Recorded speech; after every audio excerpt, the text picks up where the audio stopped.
नमस्ते दोस्तों, आज के इस वीडियो में आपका स्वागत है। दोस्तों, आज हम रिव्यू करने वाले हैं। हम रिव्यू करेंगे उस वॉच लिस्ट का जो मैंने पिछले वीडियो में आपके साथ शेयर किया था। ये रहा वो वॉच लिस्ट और इसको हम एक एक करके देखेंगे कि हमारी स्ट्रेटेजी के हिसाब से आज हमें कोई ट्रेड मिला भी है कि नहीं।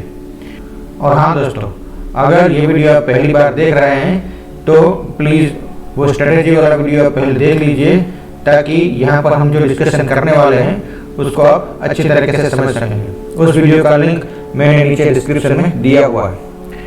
चलिए दोस्तों, अब आगे बढ़ते हैं। आज 18 अक्टूबर है और निफ्टी गैप अप खुला और पूरे दिन एक रेंज में ही घूमता रहा। चलिए अब हम एक एक करके अपने वॉच लिस्ट के शेयर्स को देखते जाते हैं।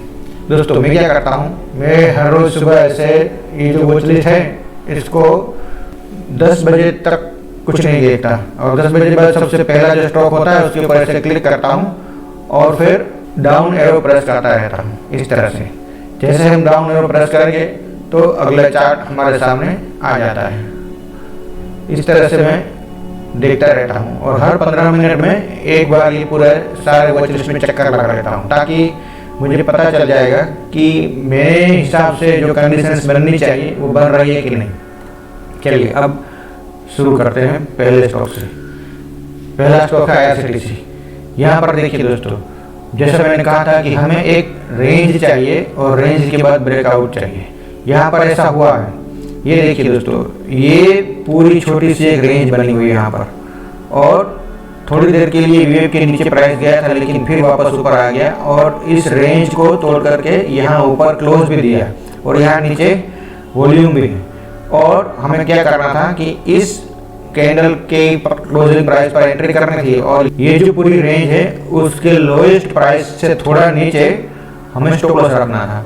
और ये देखिए दोस्तों, हमारा टारगेट आराम से हिट हो गया।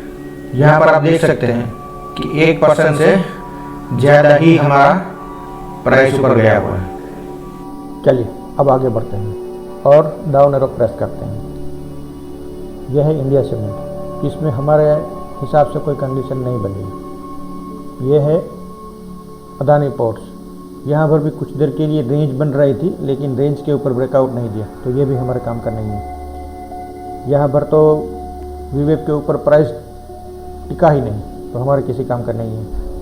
यह है ग्रासिम।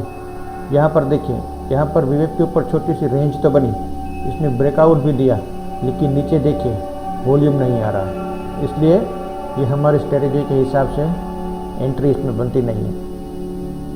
अब आ जाते हैं VDL के ऊपर। यहाँ पर हम थोड़ा कंसीडर कर सकते हैं। ये देखिए, यहाँ पर वीवेब के ऊपर एक छोटी सी रेंज बनी और ये ब्रेकआउट भी हुआ और रेंज वाली कैंडल्स में वॉल्यूम कम था और ब्रेकआउट वाली कैंडल्स में वॉल्यूम बढ़ा हुआ था। लेकिन इसमें एक प्रॉब्लम है कि ये जो पूरे स्टॉप लॉस और एंट्री प्राइस के बीच में जो गैप है वो बहुत ज़्यादा है, इसलिए इसको हम काउंट नहीं करेंगे।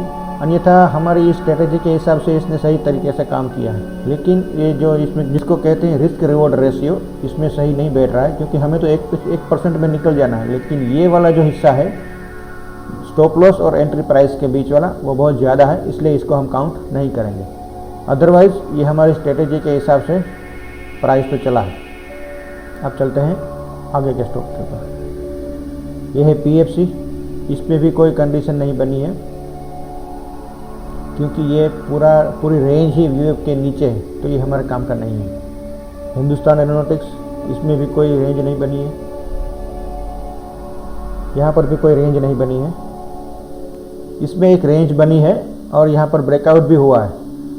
इस कैंडल के हाई पर या इस कैंडल के क्रॉस पर हम एंटर करते और यहाँ कहीं हमारा स्टॉप लॉस होता इसके नीचे, तो इसमें हमारा स्टॉप लॉस तो लगा नहीं और अपने एंट्री प्राइस से प्राइस नीचे आ गई। तो हमें इसमें, क्योंकि हम इंट्राडे कर रहे हैं, तो इसमें हमें लॉस हो सकता है, तो ये इसको हम काउंट कर सकते हैं और इसमें हम लॉस काउंट करेंगे। तो इसमें गिन लीजिए, यहाँ पर 264 रुपया 65 पैसा पर हमारी एंट्री हुई है और हमारा एग्ज़िट हुआ है 261 रुपया 60 पैसा, तो इसमें हमें 3 रुपये का लॉस हुआ। वैसे इसको हम काउंट करेंगे एज ए लॉस, लेकिन इंट्राडे में एक नियम होता है कि हमें 2:30 बजे के बाद एंट्री नहीं करनी चाहिए, लेकिन इसको हम एज ए लॉस काउंट करेंगे। इसमें भी हमारी कोई एंट्री नहीं बनी है क्योंकि प्राइस वेव के नीचे है। इसमें भी हमें कोई एंट्री नहीं मिली है क्योंकि यहाँ पर प्राइस वेव के नीचे है। इसमें भी कोई रेंज बन के ब्रेकआउट नहीं हुआ है, लेकिन हालांकि यहाँ पर हम सोच सकते हैं, लेकिन ये वॉल्यूम का जो क्राइटेरिया है वो हमारा फुलफिल नहीं हुआ, इसलिए ये भी हम काउंट नहीं करेंगे। बाटा इंडिया, इसमें भी कोई रेंज बन के ब्रेकआउट नहीं मिला है। इंडसइंड बैंक, इसमें थोड़ी सी रेंज तो बनी है लेकिन रेंज के बाद ब्रेकआउट नहीं मिला, इसमें भी कोई काउंट नहीं करेंगे हम। LNT को भी काउंट नहीं करेंगे। सेल में भी कोई कंडीशन नहीं बनी है। SBI में भी कोई कंडीशन नहीं बनी है। परसिस्टेंट सिस्टम, इसमें भी हमें जैसी चाहिए उस तरह से कोई कंडीशन नहीं बनी। कॉनकॉर्ड, ये हमारा ब्रेकडाउन वाला स्टॉक था, मतलब इसको सेल के लिए सोचना है, इसमें भी कोई कंडीशन नहीं बनी है। बायोकॉन, तो इसमें भी कोई कंडीशन नहीं बनी है। यहाँ पर थोड़ी सी छोटी सी रेंज बनी थी और ब्रेकडाउन भी हुआ था, लेकिन वॉल्यूम की कमी थी, इसलिए इसको भी हम कंसिडर नहीं करेंगे। TCS तो हमारा सेल के लिए हमें देखना था, लेकिन ये इसने पूरा दिन वीवेब के ऊपर ही बिता दिया, तो हमारे लिए ये भी काम का नहीं है।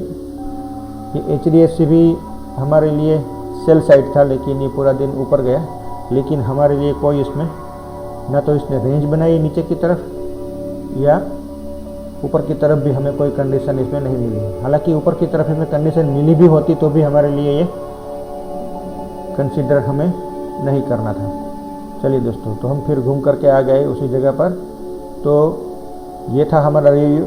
तो दोस्तों, आज हमें एक शेयर में प्रॉफिट हुआ और एक में लॉस हुआ। हालांकि हमारा स्टॉप लॉस हिट नहीं हुआ है, लेकिन इंट्राडे के लिए हमें क्या करना होता है कि हमें at the end of the day निकल ही जाना होता है, इसलिए हमने उसमें लॉस बुक कर लिया है। तो आज हमारा एक स्टॉक में प्रॉफिट और एक स्टॉक में लॉस हुआ है, इसको हम मंथली रिव्यू में काउंट करेंगे। चलिए अब देखते हैं 19 अक्टूबर के लिए मेरे वॉच लिस्ट में कौन कौन से शेयर्स हैं।